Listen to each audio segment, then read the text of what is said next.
Hai Mas Irwan Bajang. Halo, Mas Fajar. Kok nggak gemuk-gemuk sih? Biasanya Hah? kalau corona itu kan orang tambah gemuk. Ini udah lumayan nih, aku hampir menembus 70 nih. Nggak pernah nembus 70 Kok sebelumnya. 70 nggak kelihatan?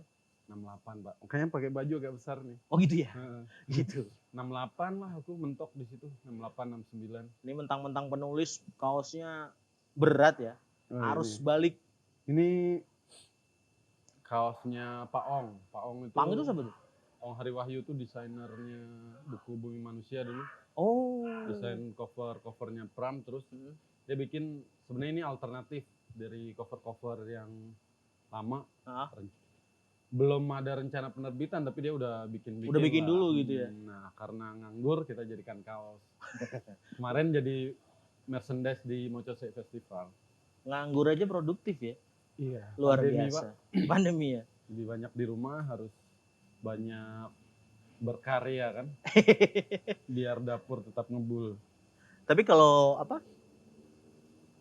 Enggak sih, aku pengen nanya dulu nih. Kalau di segmen angkat bicara itu kan kita bahas profesi seseorang. Kita pengen ngulik.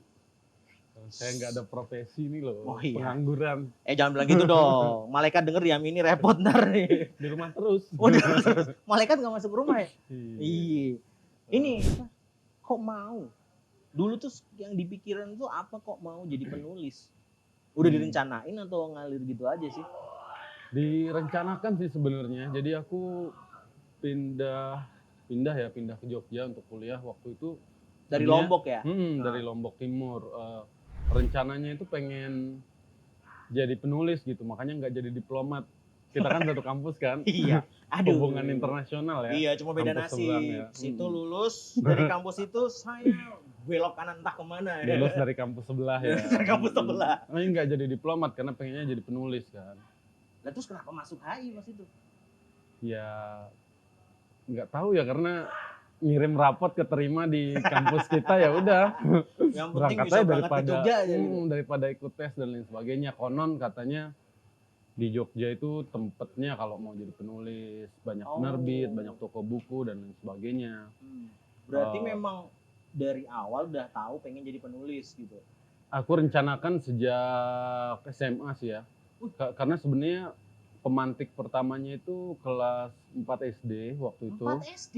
Kelas 4 SD itu aku kayak pelajaran mengarang gitu kan. Kita dulu pelajaran mengarang, terus jadilah karanganku aku bacakan depan kelas, terus gurunya bilang, "Tulisanmu bagus," katanya.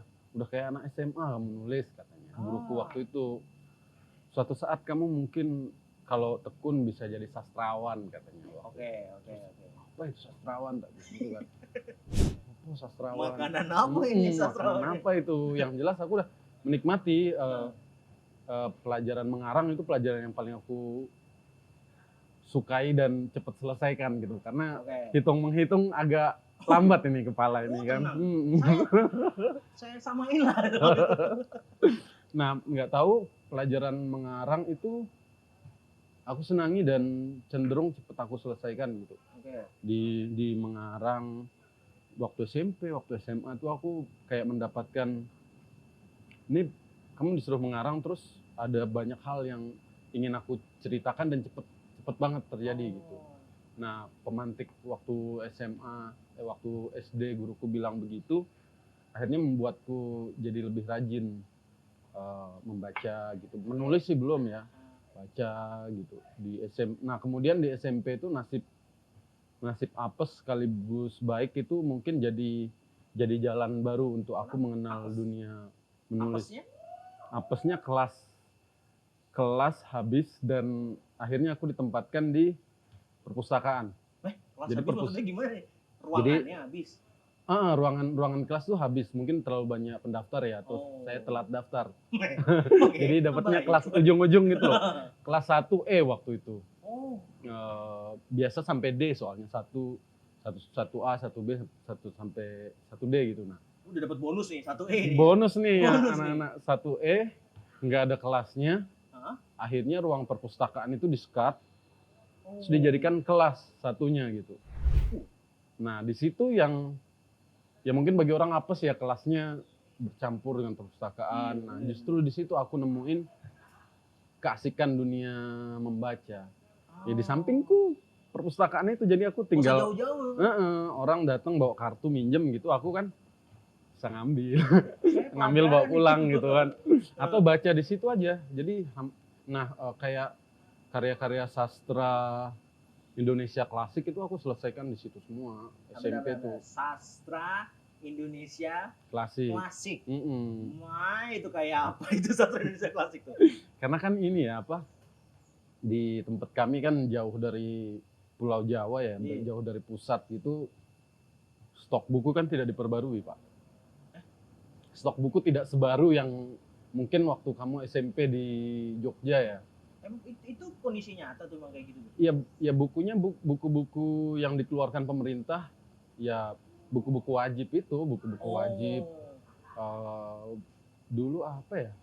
Pedanka mungkin yang mengeluarkan ya, atau apa Balai Pustaka atau apa aku lupa, tapi buku-buku ya karya-karya sastra yang wajib ada di sekolah-sekolah itu aja, nggak ada buku-buku Referensi yang lain referensi penulis baru gitu, mungkin nggak ada ya, nggak banyak. Ya jadi ya zaman buku-buku Hairil Anwar, Hamka, terus Ahdiat Kertamiharja lah, Tenggelamnya Kapal Van der Wijk, Ateis, Deru Campur Debu, kayak gitu-gitulah yang angkatan Balai Pustaka gitu kan. Kalau di pelajaran bahasa Indonesia kalau ingat ada angkatan-angkatan kan, ada Pujangga Baru Balai Pustaka, terus angkatan 1945 kemerdekaan, nah terus 66 di atasnya, sampai situ aja. Ya paling mentok di 66 itulah Taufik Ismail dan lain sebagainya. Tapi menurutku malah menguntungkan nggak sih, karena kan itu referensinya dalam tanda kutip cuma itu, tapi itu kan karya yang legit-legit semua gitu. Babonnya sih sebenarnya. Babonnya babonnya sastra Indonesia. Nah aku baca hampir itu semua karena nggak ada bahan hiburan ya. Dan mungkin berat ya. dan mungkin stepnya jadi kecepetan gitu loh. Harusnya di usia-usia gitu kan aku baca yang lebih ringan ya. Iya. Tapi yang ringan ini yang nggak ada. Yang ringan ini yang nggak ada. Paling karena suka membaca itu dulu sering diajak bapakku beli buku hanya ada satu toko buku kecil di situ. Lebih banyak juga jual buku agama di situ. Ada beberapa buku bacaan remaja, dan satunya lagi ada di emperannya. Emperannya itu seberang itu ada orang anak muda yang mungkin mahasiswa atau apa itu jual buku-buku gitu. Kayak kalau di Jogja kayak di shopping kayak gitu kali ya. Kayak di yang di Kota Gede itu kan ada tuh perpustakaan jalanan. Kayak gitu. Nah, itu ya sempat dapat beberapa bacaan, misalnya humor atau apa gitu di situ. Terus berarti keinginan lu jadi seorang penulis tuh nggak putus ya dari SD, SMP, SMA sampai akhirnya kuliah? Kayaknya apa ya, kalau kita percaya garis nasib kayaknya seolah dipertemukan gitu loh. SMP aku dipojokin di perpustakaan itu kan. Terus SMA ya kelasku kelas 2 itu di samping perpustakaan lagi. Luar biasa. Jadi akses membaca itu jadi lebih banyak lah ya, dengan keterbatasan buku yang kita miliki di Lombok Timur ya, di luar pusat. Maksudnya Lombok Timur ya teman? Di luar pusat peradaban perbukuan gitu kan. Nah terus aku ya udah dapat ketemu beberapa bacaan yang kemudian memantik aku untuk kayaknya aku bisa nih memproduksi apa yang aku baca ini, karena kebetulan di pelajaran bahasa Indonesia selalu aku senangin dan nilai selalu bagus lah pelajaran bahasa Indonesia. Jadi sepanjang aku SD sampai kelas 2 SMA tuh nggak pernah ranking 1, Pak. Ranking mentok ranking 3 lah, ranking 2 itu juga gitu. Bagus sekali. Nggak pernah ranking 1 tapi. Nah, di kelas 3, kelas 3 bahasa, aku 2 tahun ranking 2, ranking 1. Senjata andalan. Sejak SMA masuk kelas bahasa yang hampir dihapus juga itu karena nakal-nakal kan. Pertama kali aku ranking 1. Merasakan kenikmatannya ranking 1 tuh di kelas bahasa itu. Oh, berarti ya menurutku ya di sini sih tempatku di kebahasaan gitu. Bahwa mungkin di bidang-bidang lain aku kayak nggak bisa ngejar temen-temen gitu.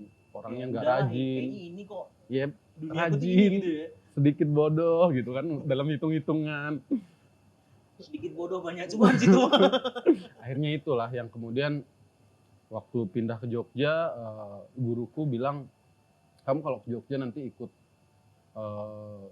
pers kampus aja, jadi wartawan di kampus ya gitu-gitu. Akhirnya itu yang dilakukan di masa kuliah atau gimana tuh? Ya, sebagian itu yang dilakukan di masa kuliah ya, karena jurusanku juga bukan jurusan yang benar-benar mengarahkan ke situ, tapi paling nggak di Jogja banyak interaksi lah, ada banyak komunitas, ada event bedah buku lah di toko buku di mana itu banyak banget yang nggak pernah ada di tempatku sebelumnya, dan akhirnya ekosistemnya terbangun dan aku mulai nyoba-nyoba lah, nyoba nulis, ngirim ke koran, ngirim ke majalah, nerbitin buku dan berlanjut sampai sekarang. Tapi kalau pas kuliah nih, ada nggak sih momen yang memang kan tadi mungkin awalnya ketika SD, SMP, SMA itu kan baru sekedar ya keinginan gitu loh, kayak masih gambaran iyalah kayak baru sebatas cita-cita gitu kayak jadi penulis gitu.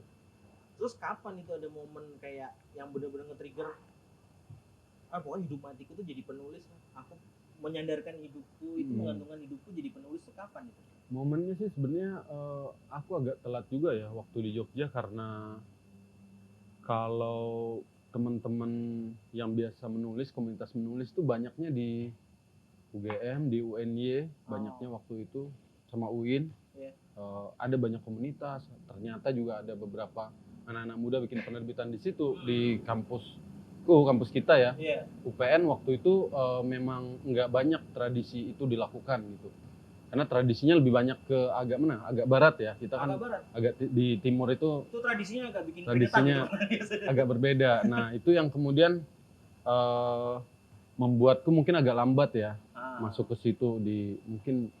Nah di awal di Jogja aku nggak begitu paham gimana sih ini menerbitkan buku gitu, menulis buku dan lain sebagainya. Waktu itu ya browsing aja, baru era warnet lagi rame itu, browsing di warnet. Terus aku udah punya draft naskah, itu kumpulan cerpen, kumpulan puisi yang mungkin udah aku mulai cicil dari SMA di kampus gitu. Aku kirim ke beberapa penerbit dan kok tidak ada jawaban. Mungkin jelek ya. Mungkin jelek karena ya kalau di kampung dulu ya di pelajaran bahasa Indonesia atau beberapa kali lomba aku menang terus gitu. Tapi kan jago kandang di sana diadu dengan di Jogja mungkin jauh ya. Nah, aku ngirim ke beberapa penerbit, nggak ada balasan di email gitu. Akhirnya ya karena nggak tahu juga mungkin prosedur ngirim proposal penerbitan seperti apa, syarat-syaratnya apa, waton kirim aja lah, ada tulisan kirim, merasa hebat gitu kan. Nggak ada jawaban, dan karena aku nggak tahu juga prosedur banyak di dunia penerbitan, tak cetak sendiri aja, tak fotokopi, tak ajak temen bikin desainnya, terus lebih banyak dibagi-bagi. Sebagian teman membeli buku pertama itu, dan ya udah aku ke depan nih harus sampai ke penerbit gitu, sampai kan kuliah 2005 ya, 2008 itu naskah pertamaku terus diterima oleh penerbit di Jogja, novel. Baru diterima dan terbit dengan ya seperti layaknya terbit lah, beredar di toko buku dan lain sebagainya. Ada launching dibikin di Togamas waktu itu. Mulai menikmati itu tapi belum mendapatkan hasilnya. Menikmati tapi belum mendapatkan hasilnya. Nah, udah seneng diterbitkan tapi kok katanya menulis tuh kaya gitu. Kok orang sugih-sugih gitu. Laporannya nggak banyak gitu kan. Ya paling beberapa eksemplar. Nggak banyak lah, waktu itu dicetak 3.000 tapi kemudian penerbitnya juga koit waktu itu, jadi nggak berlanjut gitu. Nah akhirnya aku bingung kan, kayaknya lebih gampang waktu itu aku nerbitin sendiri bukuku gitu. Aku punya standarku sendiri gitu. Mungkin standarku bisa dinaikkan dengan berdiskusi dengan teman-teman lain, minta editing dan lain sebagainya kan. Karena di proses penerbitan novelku itu aku juga belajar, oh ternyata ketika aku nulis ini masuk ke penerbit, nanti aku akan ketemu dengan editor. Editor ini yang partnerku diskusi untuk memperbaiki naskahku. habis editor ini nanti aku akan ketemu dengan desainer. Desainer ini yang kemudian mewujudkan kira-kira buku ini packagingnya akan seperti apa, tampilannya seperti apa. Banyak ya stepnya. Baru kemudian ya masuk percetakan, masuk ke toko buku, beredar, dan kita ikut promosi. Ya kalau zaman itu promosi paling mentok di bedah buku dan lain sebagainya. Nah akhirnya setelah era itu media sosial mulai tumbuh, dan itu yang aku lihat sebagai peluang. Kalau aku menerbitkan bukuku sendiri, mungkin aku bisa mempromosikannya lebih luas gitu. Ini aku agak flashback dikit ya. Aku tuh inget banget dulu Irwan jualan buku di kampus. Nah, itu jualan atau maksudnya apa sih yang dipikiran Irwan tuh kok akhirnya melakukan itu? Dulu, di lobby yang yang lain itu kulturnya kayak di lobby itu nongkrong gitu kan, hahihi. Lah ini berjualan kampus ya. Kamu inget ya? Inget dong. Kamu beli nggak apa nyolong waktu itu? Belum punya duit. Belum punya duit. Salah berjualan di situ berarti. Salah dong. Tapi kenapa? Maksudnya gini, kenapa di skup yang kecil itu kamu jualannya kan buku. Ada dong beberapa tempat juga gitu kan di Jogja yang memang bisa kamu berjualan dengan lebih, mungkin segmennya lebih luas gitu. Tapi kok kenapa di kampus? Jadi waktu itu sebenarnya belum berpikir tentang bisnis sih waktu itu. Itu tahun-tahun awal kuliah kan aku gabung dengan komunitas Persma yang di kampus ya. Terus salah satu cara untuk merekrut orang itu adalah kira-kira siapa nih yang suka baca, kira-kira kalau bisa diajak baca nih kemungkinan dia untuk masuk pers mahasiswa itu lebih cepat gitu. Nah, jadi seniorku waktu itu juga mengajak berkeliling ke penerbit-penerbit. Itu juga awal aku kenal, ini penerbit-penerbit gitu ya. Ngajak keliling ke penerbit-penerbit, minjam stok buku mereka untuk kita jualkan di kampus gitu. Tujuannya sebenarnya bukan bisnis juga waktu itu, lebih ke kita pengen sih teman-teman di kampus tuh suka membaca, terus teman-teman yang misalnya pasti kan ada yang akan tertarik datang melihat bukunya, membeli bukunya, paling enggak yang duduk melihat kemudian membeli itu orang-orang yang punya ketertarikan di dunia tulis menulis ini, itu yang akan kita jadikan teman gitu. Dalam proyek pencarian teman sih waktu itu, karena proyek pencarian teman. Karena aja diproyekin. Karena hampir semua jualan buku yang kami lakukan di kampus itu nombok. Itu kayak rahasia umum. Karena ini ya dan yang beli kita teman-teman teman-teman komunitas sendiri, karena dari penerbit kita dapat diskon lumayan lah. 35 atau 40% waktu itu. Ya teman-teman beli paling ya sebiji 2 biji ya di kampus, akan lebih banyak yang hilang oleh teman-teman sendiri.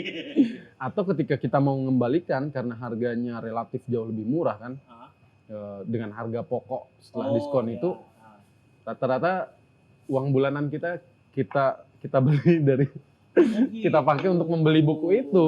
Bakulannya di tuku dewe, Pak. Luar biasa. Nah, tadi kan pas momen itu yang mungkin kalau kayak misalnya aku ngeliat itu kayak gila nih, udah mikirin bisnisnya gitu kan. Tapi ternyata tadi kan Irwan bilang belum kepikiran bisnisnya.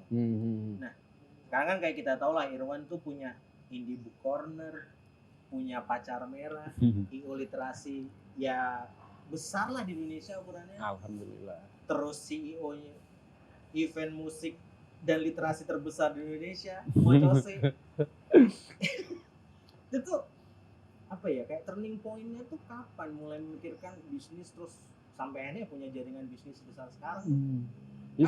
Sebenarnya kalau mau flashback sih sebenarnya hal-hal iseng yang kita lakukan di masa muda itu, menurutku ya, itu menjadi step-step yang tadinya tidak pernah kita pikirkan gitu. Aku fotokopi bukuku sendiri, aku berjualan buku, aku ke penerbitan yang penerbitannya kemudian bangkrut dan lain sebagainya. Sebelumnya aku dipojokkan di perpustakaan dan lain sebagainya itu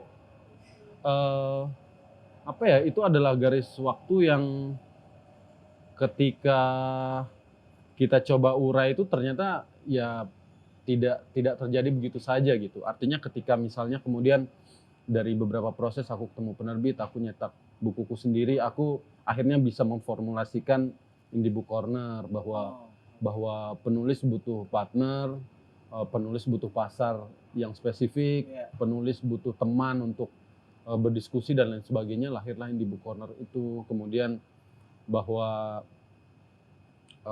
generasi muda perlu didekatkan dengan buku-buku yang mereka sukai selain dengan kegiatan-kegiatan yang menyenangkan seperti musik dan lain sebagainya. Itu yang mungkin cikal bakalnya adalah pernah kita bikin di lobi kampus, kemudian berakhir menjadi festival Pacar Merah ini, berakhir menjadi Mocosek Festival, Kampung Buku Jogja dan lain sebagainya gitu. Karena tuh apa ya? Jujur sih waktu tahu ada event Mocosek gitu kan. Itu kayak yang gila sih ini event. Maksudnya mau masuk bayarnya pakai buku, bukan beli buku. Iya kan beli buku kan itu. Beli buku. Beli tiketnya adalah buku. Oh iya bener. Terus ini kok bisa sih kepikiran bikin event kayak gini dan setelah kita dan kok bocah itu yang dulu pas preskon lah, kenapa ini orang duduk di situ? CEO-nya ternyata ya. Yang dulu jualan di kampus itu ya, nggak ada yang beli itu. Maksudnya kan tadi kayak Irwan bilang bahasanya kan tadi berawal dari keisengan yang terus-menerus dilakukan. Gitu kan. Pernah nggak sih memikirkan tentang ekspektasi gitu? Oh, aku ngelakuin ini supaya jadinya gini, tapi itu ini. Ada ekspektasi nggak sih sebenarnya? Awalnya enggak dilakukan begitu saja karena passion mungkin ya. Passion, senang membaca. Tentu kita punya senang dapat teman yang suka membaca karena kita akan membicarakan apa yang kita baca gitu kan. Sama kayak kita senang band A di musik, kita akan cari nih teman-temannya untuk yang suka itu untuk singelong kah, ngajak nonton konser bareng atau berbagi hal tentang band itu gitu. Itu yang aku lakukan. Terus Indie Book Corner jalan begitu saja. 2009 masih kuliah juga itu. Nggak pernah ada ekspektasi apa-apa sampai pada akhirnya aku nggak sadar kalau ini membesar terus gitu. Tambah banyak orang yang ingin dilayani, tambah banyak penulis yang percaya pada kita dan tim mulai tumbuh gitu. Iya, kantor juga gede banget itu Bang. Aku pertama kali setelah sekian lama ketemu Irwan, Pak main ke kantor dong. Iya. Begitu di share lo ngelihat dari foto belum kelihatan gede banget gitu sampai buset. Ini dia nyewa hanggar pesawat apa di sini ya. Di dalam isinya rata. Wah, luar biasa. Ya itu kan dimulai dari kamar kos, Pak. Oh, dari kamar kos. Dari kamar kos dong. Mau modal apa mahasiswa di Jogja gitu kan. Teman-teman mulai percaya, aku mulai banyak ketemu penulis dan bantuin nerbitin buku di Indie Book Corner waktu itu sama pacarku ya. Bikin berdua gitu dan kosku tiba-tiba dipenuhi buku gitu. Okay. Dan udah ini waktunya nggak bisa lagi aku tinggal dengan buku-buku yang menjejali kos gitu. Ada buku teman-teman yang sudah mulai dijual waktu itu, buku yang datang dari percetakan masuknya juga ke kamar kos dan lain sebagainya gitu. Akhirnya aku kayaknya udah mulai nggak bisa nih di kos saja, butuh kontrakan yang lebih luas gitu. Setidaknya kamar tidurku terpisah dengan gudang bukunya, ada ruang bekerja gitu dan aku nggak kerja berdua lagi gitu karena ya kerja dengan pacar di kos gitu kan negatif bagi banyak orang kan. Oh iya, padahal ini kerja beneran. Padahal gitu kerja beneran gitu. Akhirnya udah ada sedikit modal, kemudian ada honor dari mulai menulis tuh udah mulai diterima lah, udah mulai ada pembaca lah, ada pembaca gitu. Aku udah mulai menemukan dalam proses panjang itu ya udah nyewa kontrakan, kemudian dari satu kontrakan berpindah ke kontrakan yang lebih besar sampai kemudian ketemu dengan beberapa partner dengan Dongeng Kopi. Akhirnya kita bikin kafe dan penerbitan dan toko buku dan perpustakaan waktu itu. Nah, sama Dongeng Kopi ini juga temen yang jualan buku di kampus dulu. Renggo itu yang Dongeng Kopi. Dulu dia yang ngajakin aku jualan itu. tanpa ekspektasi apapun juga gitu. Ya pernah lah berhayal-hayal di zaman kuliah gitu, kayaknya suatu saat kita punya kafe dan tempat membaca seru ya gitu katanya. Ya, kita nggak pernah merencanakan itu juga kan, hidup berjalan dan Tuhan mempertemukan kita pada ini ya, pada apa yang sering kita dengung-dengungkan. Jadi percaya bahwa sesuatu yang kita inginkan itu berulang kali dibicarakan,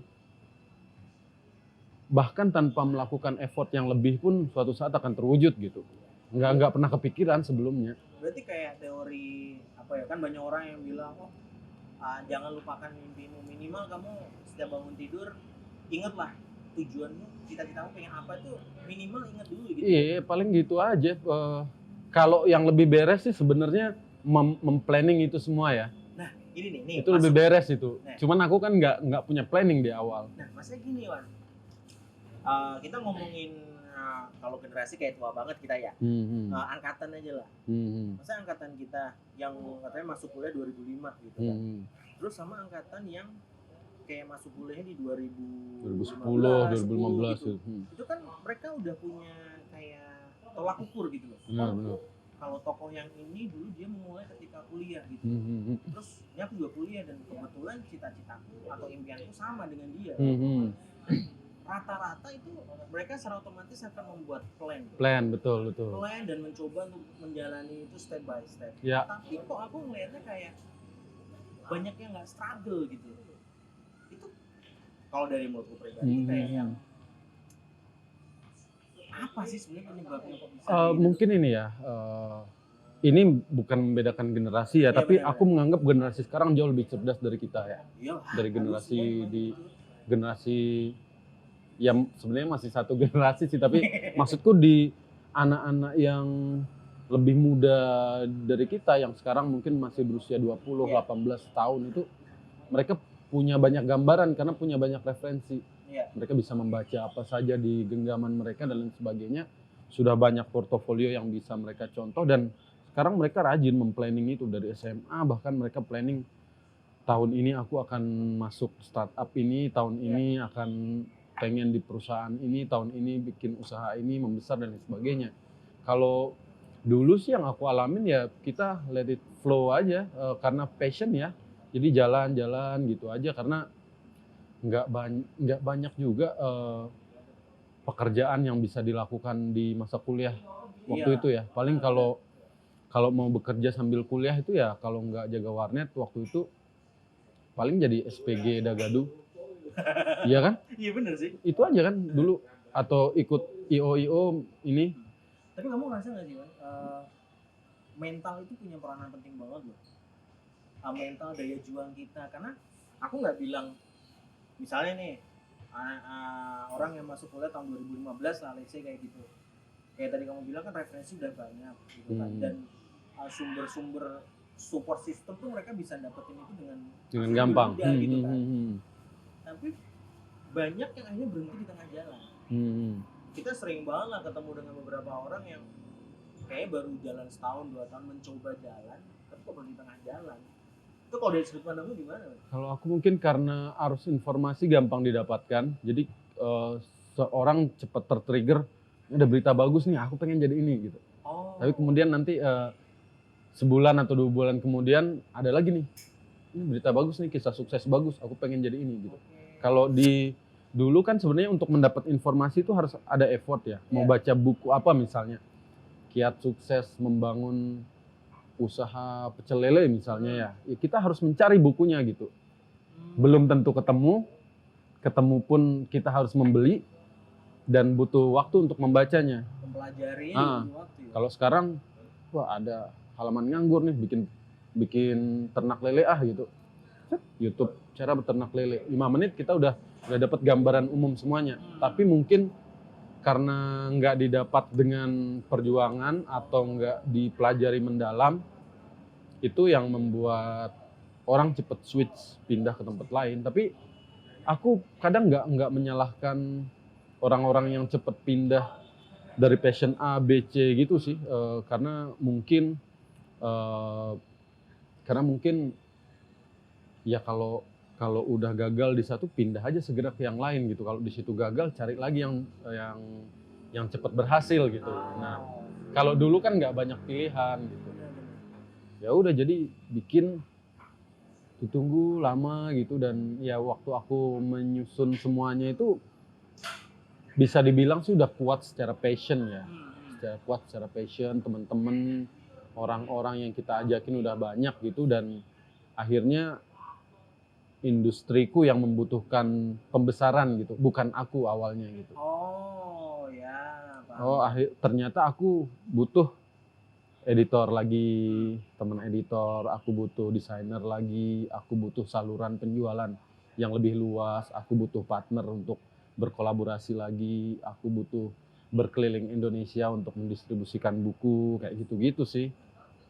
Nah terus sekarang kan ini ya, kamu udah punya Indie Book Corner, Pacar Merah, terus event juga dipegang gitu, bahkan nggak hanya event yang khusus literasi gitu kan.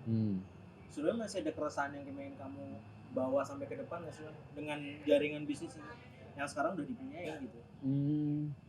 Keresahannya sih masih ada sih, paling ya ingin itu jadi role model bagi banyak komunitas sih, bahwa misalnya dengan Pacar Merah aku ingin berkeliling Indonesia untuk mengantarkan buku-buku yang berharga kompetitif ke pembaca kita, ke orang-orang yang susah mendapatkan akses, ke diriku yang dulu waktu SD atau SMA tidak mendapatkan suplai buku suplai bacaan yang harusnya aku miliki saat itu, dan itu masih terjadi sampai sekarang di pulau-pulau terluar, di pelosok-pelosok Indonesia. Itu mungkin lebih parah dari apa yang aku alami di 10 atau 20 tahun yang lalu ya.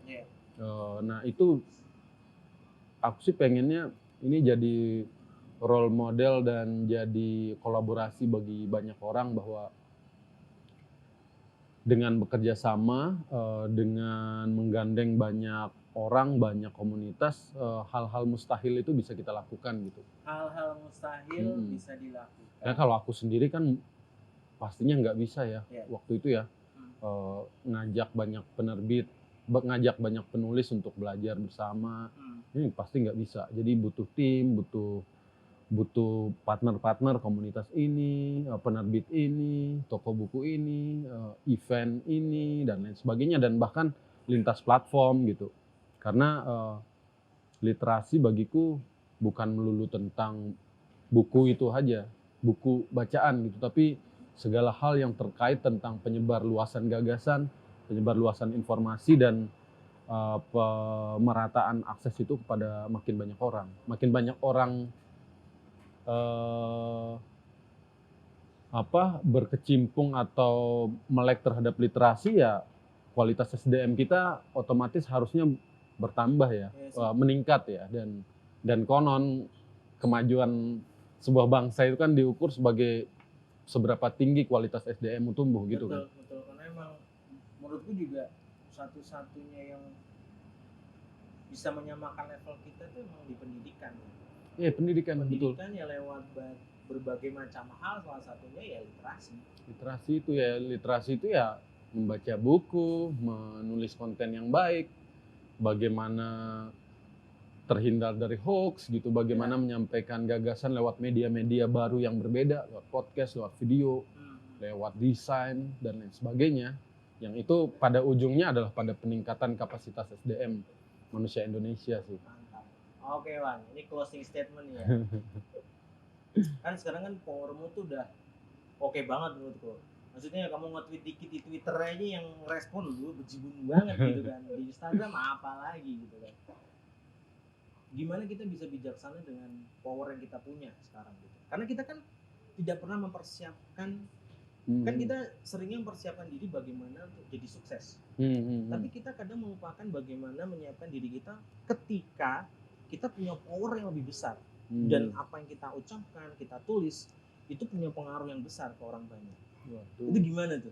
Ini kayak, dari yang kamu rasain kayak ya? Merasa dianggap buzzer nih, buzzer RT. Bukan. Iya sih, mau nggak mau yang dialami saat ini, karena aku dari awal getol ngomongin literasi gitu kan, dan mungkin banyak pengikut yang percaya tentang statement-statement yang aku ucapkan juga. Nah, kalau menurutku justru itu yang dijadikan corong untuk kita mengkampanyekan hal-hal positif yang kita sukai sih. Jadi misalnya kadang mengkampanyekan bahwa beli buku bajakan itu merugikan kamu sendiri yang membelinya, penulisnya, industrinya, toko bukunya dan lain sebagainya gitu, semua rugi. Nah, itu kita kampanyekan karena mungkin aku punya sedikit pengaruh terhadap orang-orang yang punya konsen terhadap itu, atau akun-akun dari akun media sosial dari penerbit, dari toko buku, dari festival yang aku kelola punya banyak pengikut yang mendengarkan itu.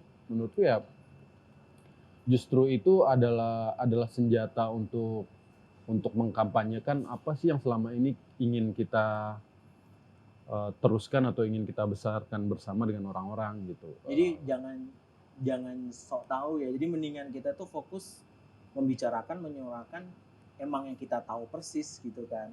Jadi jangan terus, kadang kan suka ketika kita punya power gitu, kadang suka yang ngomongin yang ini, padahal kita belum tahu persis nih apa yang kita omongin itu apa gitu. Iya, kadang kalau di media sosial kan orang butuh sensasi untuk membesarkan isu yang dia bikin kan. Cuman mungkin di dunia literasi ya sensasi-sensasi itu nggak begitu banyak diperlukan kali ya, karena ya orang-orang literasi kan bagaimanapun membaca, menelaah, mempelajari sesuatu mungkin lebih dalam dari orang yang kurang terliterasi gitu. Nah, ya dijadikan alat aja lah, jangan dijadikan sesuatu untuk membuat sensasi. Oke, siap. Thank you banget Irwan. Banyak banget pesan yang seharusnya bisa disaring, diterima, ditangkap buat orang-orang yang nonton podcast ini. Thank you banget Wan waktunya. Sama-sama. Sehat selalu, salam buat keluarga dan sukses buat segala hal yang sedang dikejar saat ini. Oke, amin. Sama-sama. Doa yang sama.